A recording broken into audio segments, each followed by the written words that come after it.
Hello everybody, welcome to another video. I'm just going to show you some bits and bobs regarding the Yorkshire Mountain Bike Marathon, and then we're going to follow on from that with some information about the bike that I'm going to be using, so just bear with me. This is the Yorkshire Mountain Bike Marathon, last Sunday in May 2024 this year. Just let the video play. There's no sound, so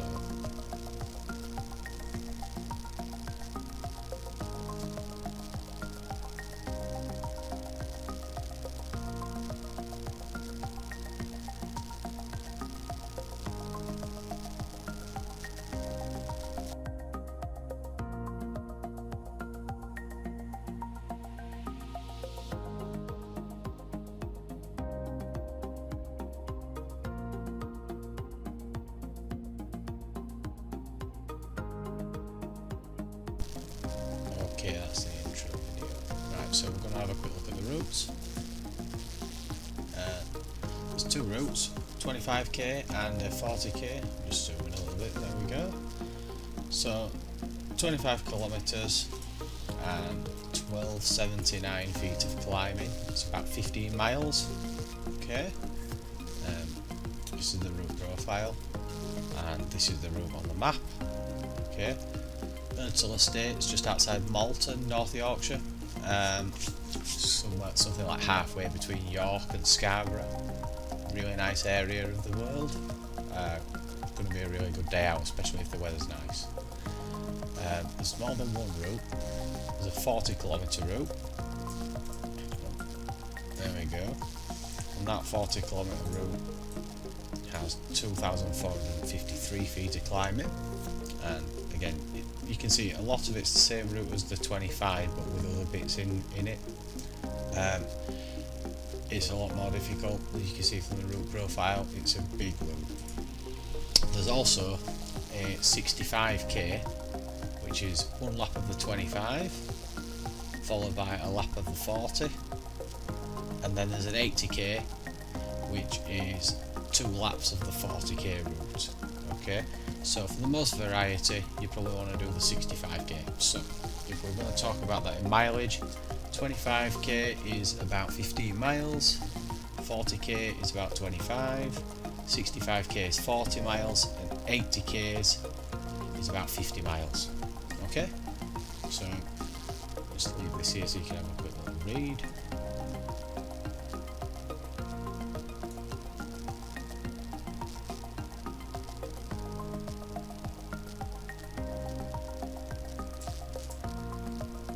Okay, there's a mixed bag of riders for this event. We'll go to the picture gallery and we'll have a quick look at last year's event. All of the pictures, just to be clear, they're all courtesy Chris Kendall Photography.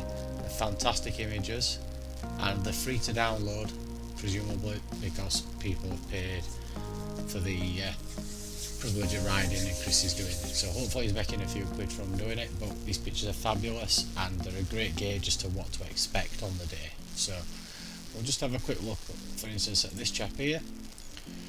You can see extremely nice carbon bike. S-Works by the looks of that.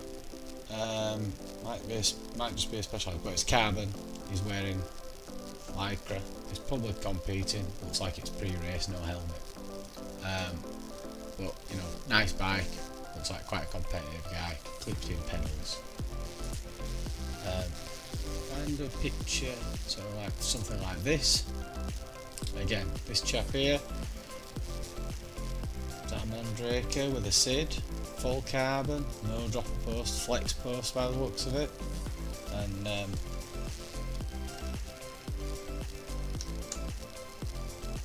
looks like he's extremely competitive with what he's got and what he's wearing.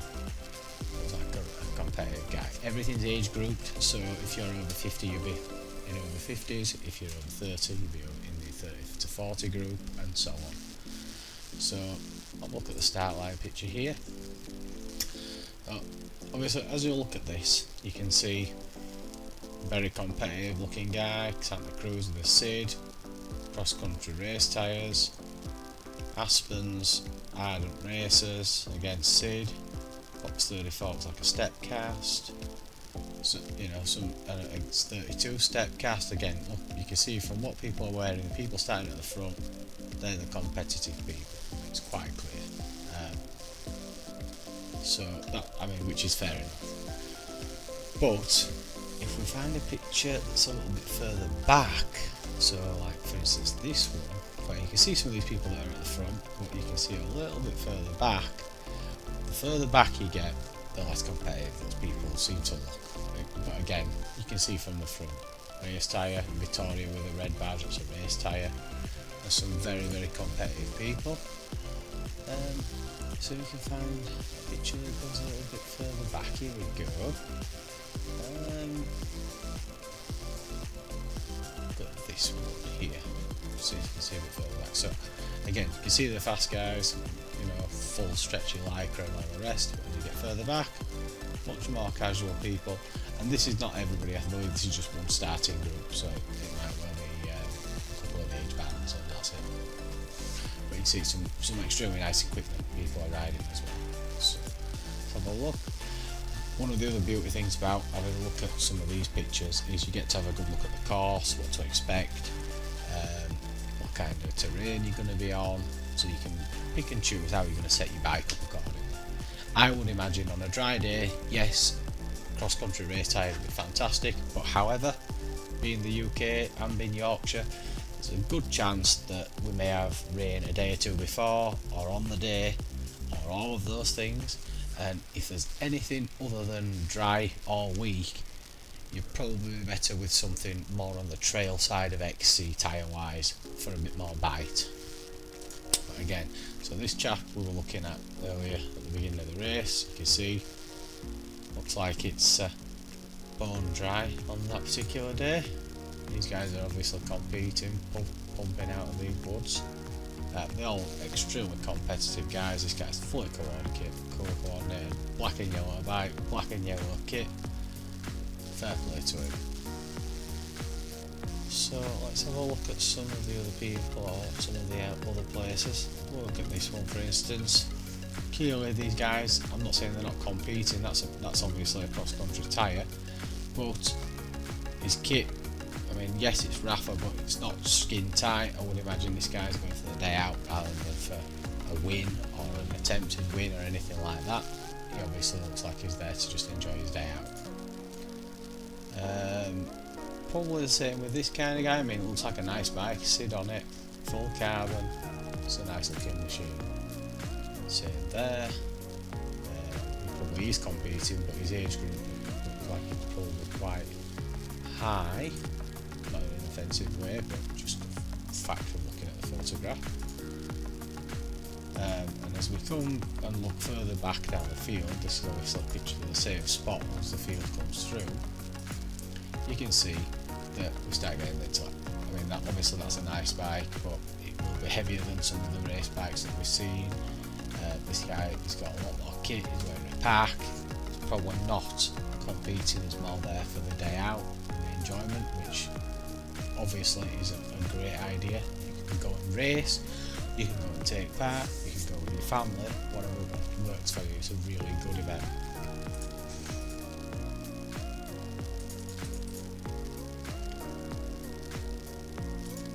I'm certainly thinking super expensive bike there. This guy's obviously potentially competing in his class, but then you see someone like this, a fat bike. I think that doesn't look like an electric fat bike, it just looks like a fat bike. So there's every chance that he's just there to enjoy himself, and fair play to it. So we'll have a look at some of the other photographs and we'll just take a look. You can get a good gauge of what the course looks like. It's obviously a good photograph spot because we've got the waters to go through. Great photograph. But again, yes, it's a carbon bike. However, with a pack this size and the clothing he's wearing, this guy's probably there to enjoy himself rather than compete.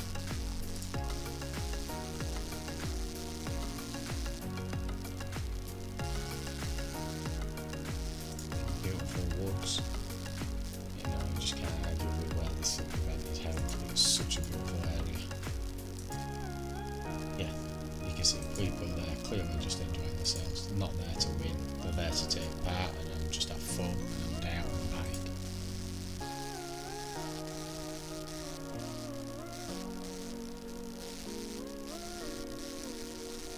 So maybe a bit further down somewhere else where we can get some good photographs of a good look at some of the people. For instance,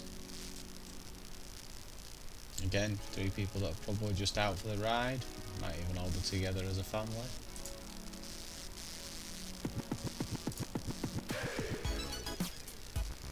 Same thing, these people, you know, this one looks like an e-bike, looks also like an e-bike. There are e-bike categories and regular bicycle categories. It's completely up to you what you run, but obviously you're classed appropriately, so you're not racing against people that's got an electric bike if you're on a normal bike. And if you're a 65-year-old person on a normal bike, you're not racing someone that's 25 your age banded as well, so it's much fairer than it could potentially be. Get out to places like this, and these are kind of views that you can expect on a nice day. Just can't argue with it at all. And you can see these are all yellow, so that'll do what race they're doing. Okay, then you'll get someone else. In a second. So show a few of these photographs. Is that a green one rather than a yellow one? Let's have a look. So this one here, that looks like a yellow to be fair. Let's look a bit further down.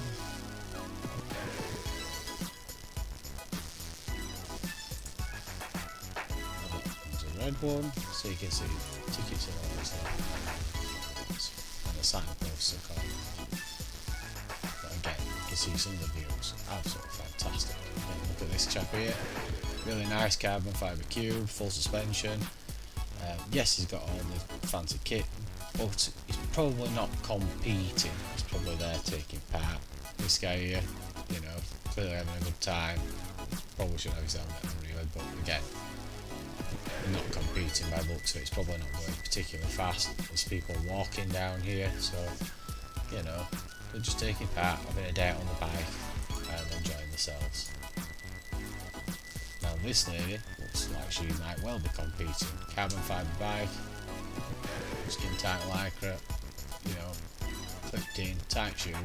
She could well be competing in a particular class.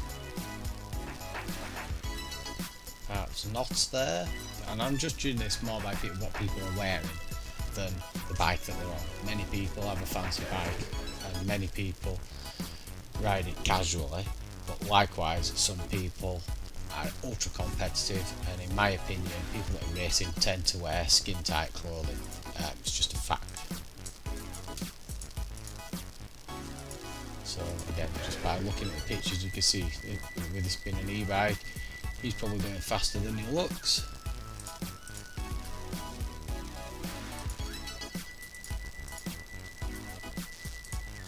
And a lefty on that one. Again, look at some of these photographs, they're absolutely fantastic views. Look at this.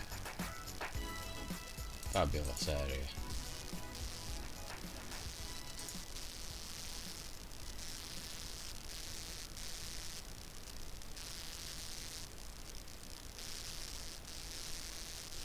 No, and this is the Birdsall house itself, the manor house. There's obviously plenty of area around it. The whole estate belongs to the manor house, or did belong to the manor house. And that's where you're racing. So it looks like it's quite competitive.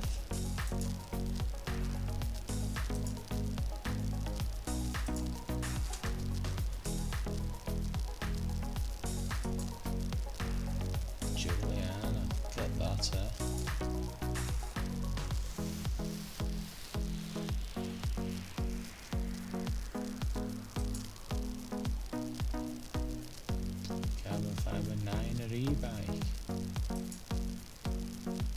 And a Zeb, that must be a big old bike. Magura brakes. Nice.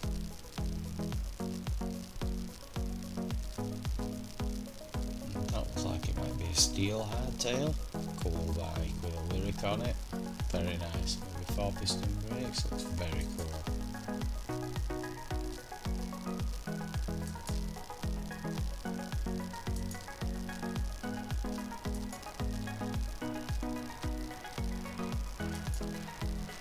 So a wide range. Absolutely wide range.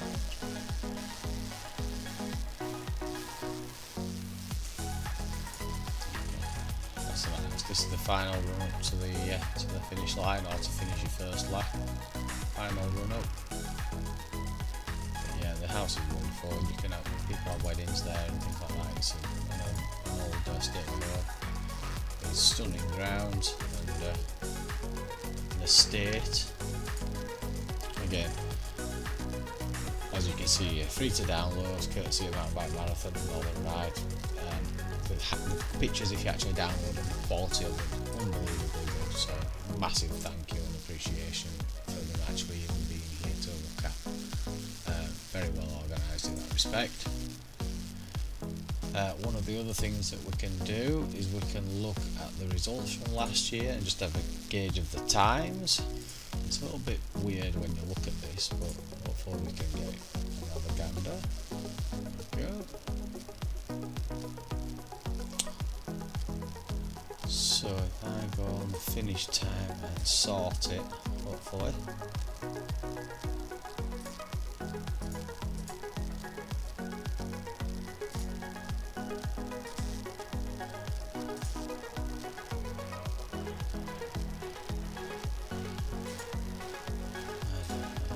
I'll sort it down the list. Seem to want to do that for me. If we can have a quick look here. Try and slide. It's not going to slide across that way. 12. Oh, I see, these are just finish times. So elapsed time is what we want, isn't it? So, yes. So this column 3 hours 15. 307. 157, 155, 154. I mean, that's an extremely fast time. 154 for 25 miles right there. Okay, 154 to be. Let's have a look. So this is pretty quicker.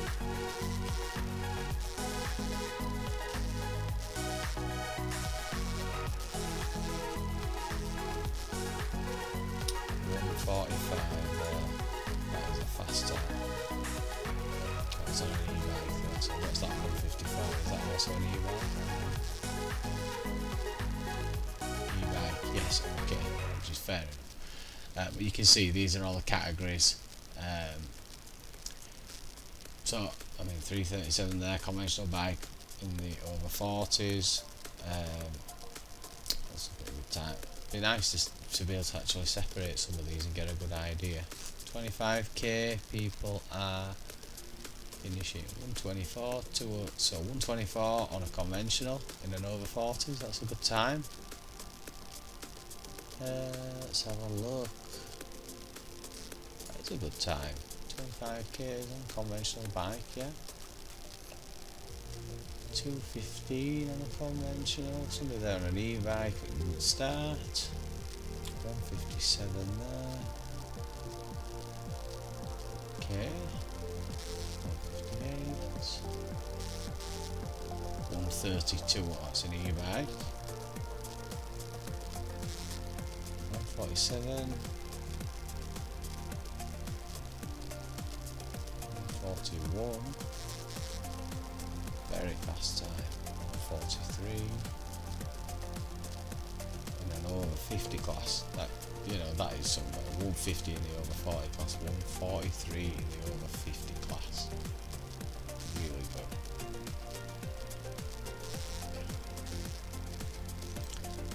65.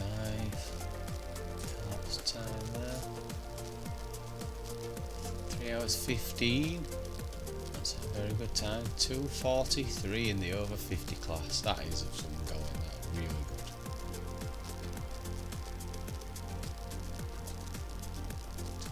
26.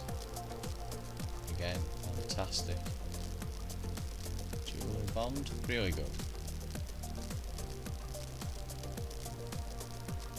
So you can see there's a massive spread of people's times, but there's also some absolutely amazingly fast people going around on standard bikes. Elapsed time there. You can see this is the 80k, but some people went on one lap and stopped.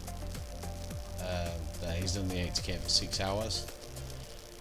This guy has done the 80k 426, 428.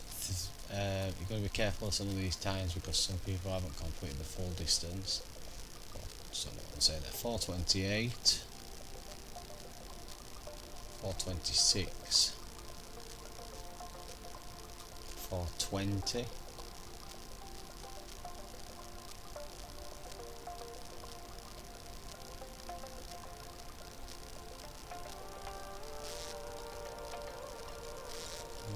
Faster than that, let's have a look.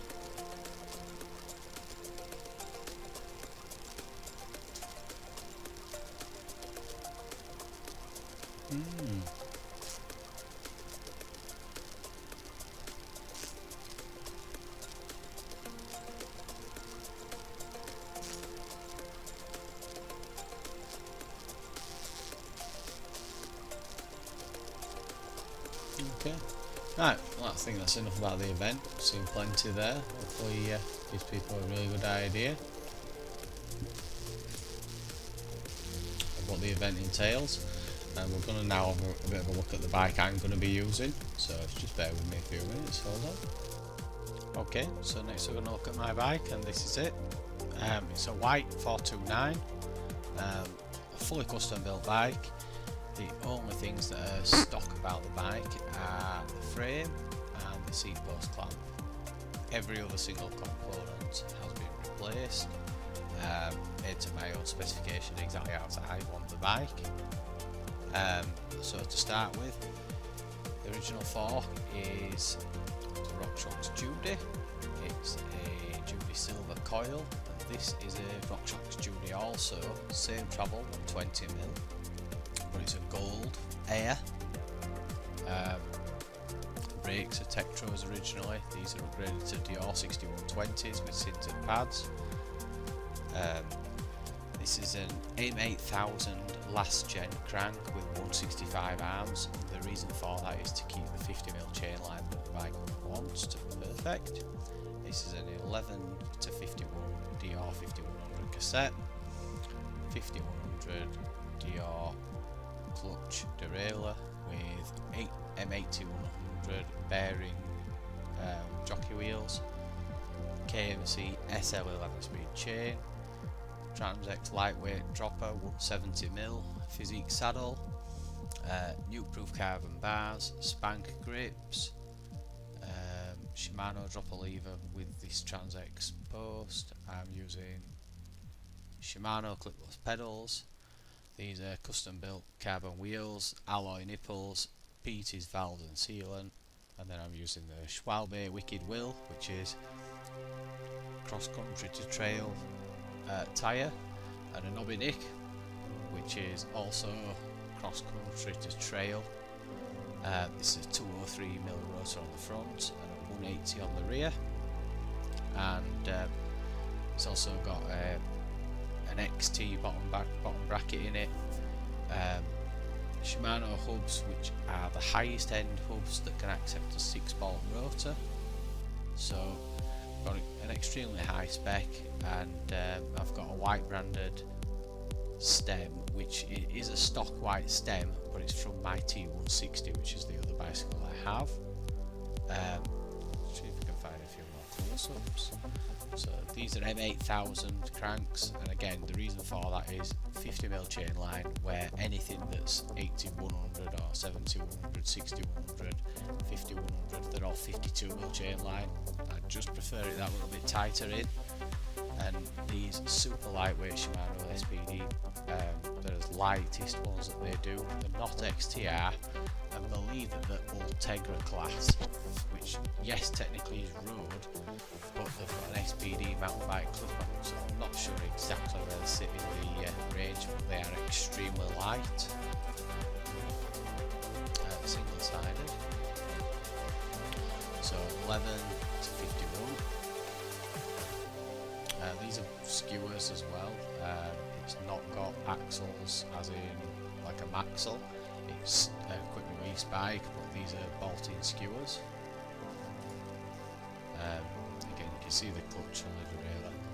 Titanium hardware, and these are M8100 jockey wheels, which have got a bearing. And they're an extremely cheap upgrade that fits straight onto this. I always run metal caps because I hate the way the plastic ones seem to bend all the time. PT's valves, and like I say, these are Supreme alloy, and there's DTs with spokes and carbon wheel. M6124 pistons with Sinter pads and very low profile hardware in there. These are actual cup and washers, so they still perform the same as what standard fitting would, but much lower profile. You can see very low profile and lightweight. Titanium pins through. Got a picture of the Judy there. 525As, like I said, these are the highest end Shimano hubs that you can buy, except a 6-bolt motor rather than a centre lock. Again, these are 6100 brake leaders, but Shimano series rather than being branded with Dior. Aluminium hardware there, just keep the weight down. And again, Whyte branded Pro Max. This is from a T160 enduro bike. I prefer the wider grip on it. You know, the original one on this bike probably only came to about here, so having the wider grip on the bar just gives it a little bit more confidence. And these new proof bars are carbon fibre, extremely compliant, very comfortable to ride. Physique saddle. The only reason for this saddle, other than another one, is I've had a lot of trouble with saddles not fitting my particular shape properly. This is the Physiques Tundra. It's an M5 series and it fits me like a glove. I used the Physique site to go through their body finding tool, did some measurements using a bag of sand, and this was the recommendation. Tried it, having tried half a dozen other saddles, and it really worked out for me. Couldn't be happier with it. Stock M5100 shifter, nothing special or modified about it. I am using iSpec EV just to keep the single clamp, which I really like, keeps it looking clean. MT500, nothing to say really, great drop post lever, very reliable. 170mm drop on that post, 120 on the fork, and I run 2.25 tyres. And the reason for that is the frame will accept 2.4, it's not a problem. I just prefer the 2.25s for the bite, the way they dig in if you've got a little bit of mud or something a little bit loamy. Again, lightweight dropper post, lightest one that I could personally afford. I'm sure there's lighter ones out there, but I am not a doctor or a dentist, or I'm a telephone engineer that earns a modest wage. Aluminium hardware through there instead of the quick release. These are titanium. There's problems with the aluminium ones working loose and also tending to deform here, so titanium hardware there. And again, there's a good look at those aluminium cup and cones. They're extremely lightweight and very low profile. Titanium pin, fantastic colour match of green there, but beggars can't be choosers.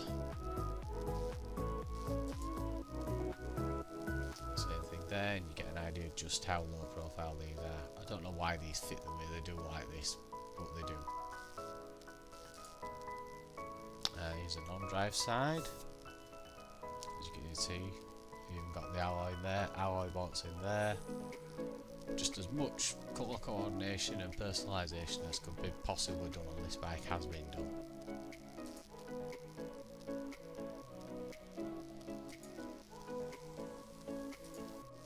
this is the profile of the rim. So yes, carbon fibre, relatively lightweight, but the hubs are not. I don't think the wheels are particularly lightweight, maybe the actual outer rotating mass is, but not going for that really.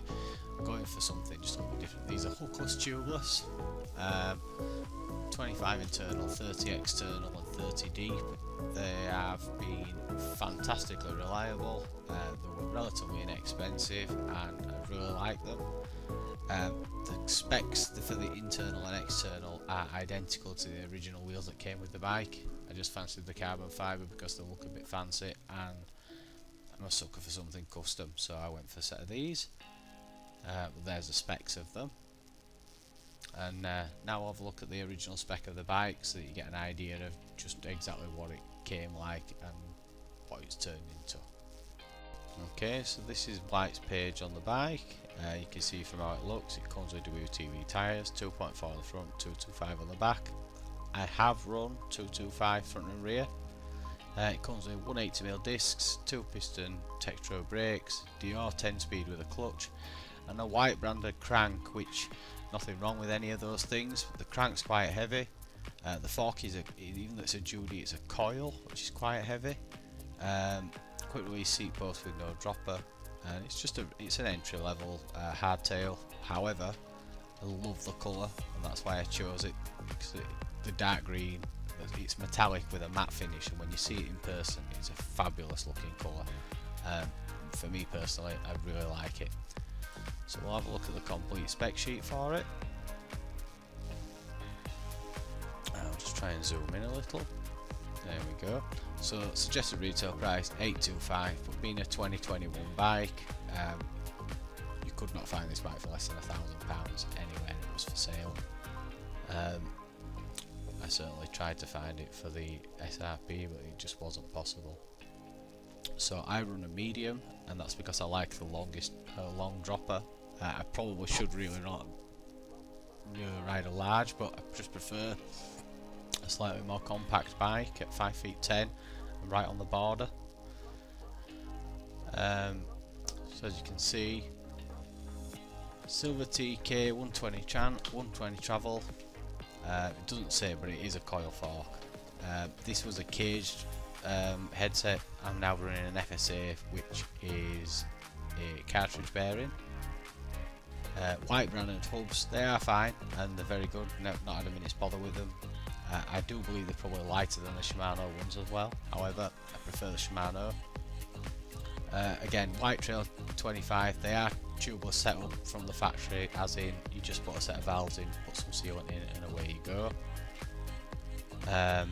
The tyres are not though, so to go tubeless you would need to replace the original tyres. Again, Dior 10 speed with the 50/20 10 speed clutch derailleur.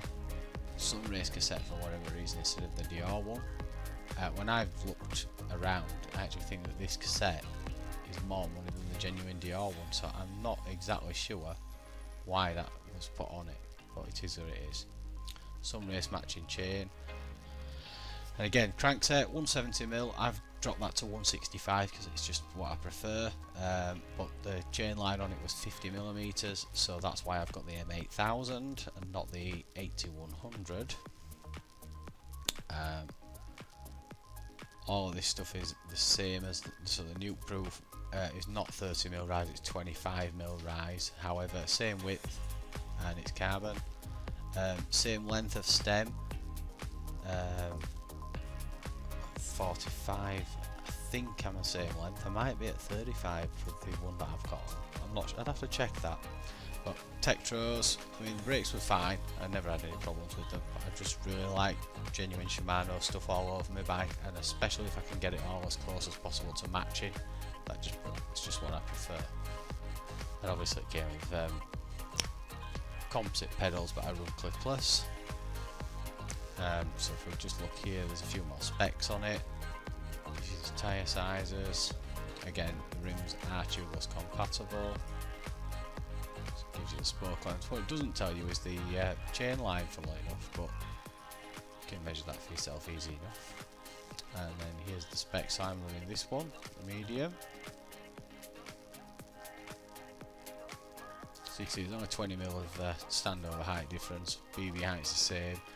Top tube's 20mm shorter. Seat angle's the same. Head angle's the same. And then the wheelbase. Chainstay is the same. Seat post obviously the same thickness. Head tube 5mm to a large. And seat tube 50mm to a large. So if I was running that, I'd only have a 125mm drop. So like I say, I prefer the medium because I like the larger drop on the post, and I prefer the slightly shorter 20. So I know it's only 20mm, but I prefer the slightly shorter bike with more play foot, just in my opinion. So yeah, we'll go back and just have a few final looks at the bike and pictures as it stands. The original bike, even though it doesn't suggest the weight, it's around 14.8, 14.9 kilos. With the way that I've built the bike, I'm around 12.7 kilos, which I believe is 28 pounds flat, and that's with sealant, pedals on, exactly as I'm going to ride it, which I think is a significant weight saving, and it makes the bike extremely lively. I don't feel in any way compromised by having quick releases on a bicycle. It's been done for a lot of years, and like I say, I could have gone to a 529 or a 629, but I really like the colour scheme on this bike. It suits me perfectly, so that's the reason I went with this particular one, and then made it how I wanted it. So thanks for watching. Like I say, to follow a few pictures, hope you enjoy having a quick look and a study. Thank you for watching, and any questions, leave them in the comments and I'll do my best to reply and answer them for you. Thank you, bye.